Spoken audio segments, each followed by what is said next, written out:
The second reading also comes from Genesis, and it moves around, so bear with me. Next, God said to Noah, "Now board the ship, you and all your family. Out of everyone in this generation, you're the righteous one.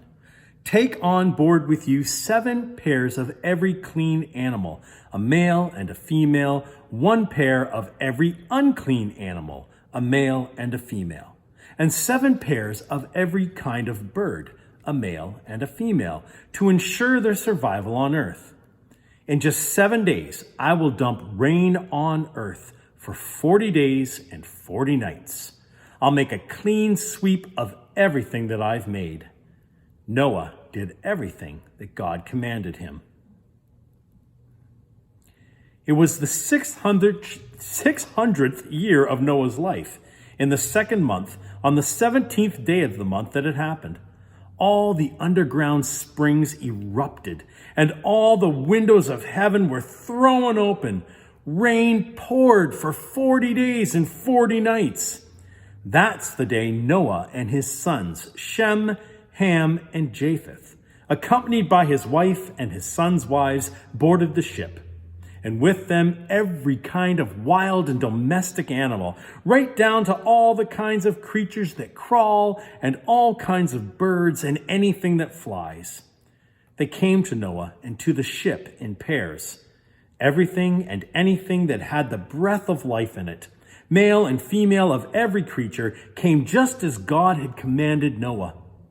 Then God shut the door behind him. The flood continued 40 days, and the waters rose and lifted the ship high above the earth. The waters kept rising. The flood deepened on the earth. The ship floated on the surface. After 40 days, Noah opened the window that he had built into the ship. He sent out a raven. It flew back and forth, waiting for the floodwaters to dry up.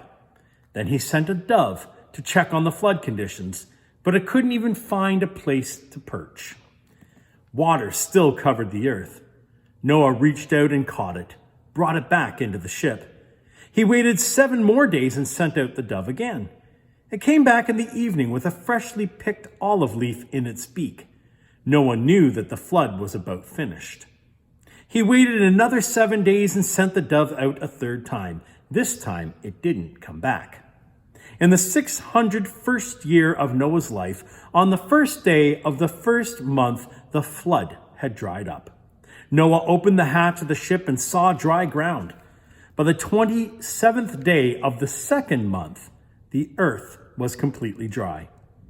God spoke to Noah, "Leave the ship, you and your wife and your sons' wives, and take all the animals with you, the whole menagerie of birds and mammals and crawling creatures, all that brimming prodigality of life, so that they can reproduce and flourish on the earth."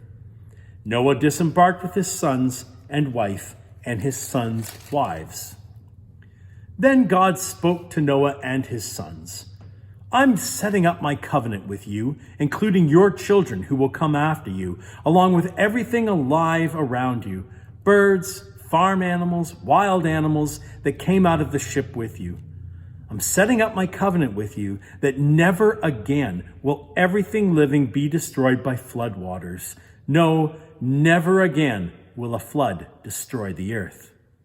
God continued, "This is the sign of the covenant I am making between me and you, and everything living around you, and everyone living after you.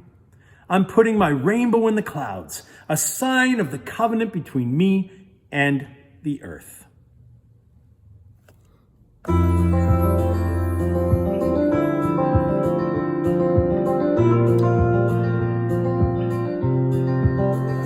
Born, reborn, formed, reformed, souls with gladness now adorned. Born, reborn, formed, reformed, praise our God forevermore.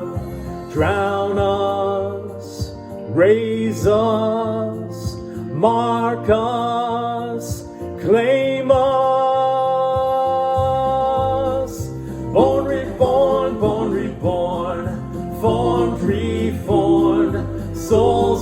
gladness, now adorned. Born, reborn, born, reborn, formed, reformed, praise our God forevermore. Name us, heal us, wash us, seal us.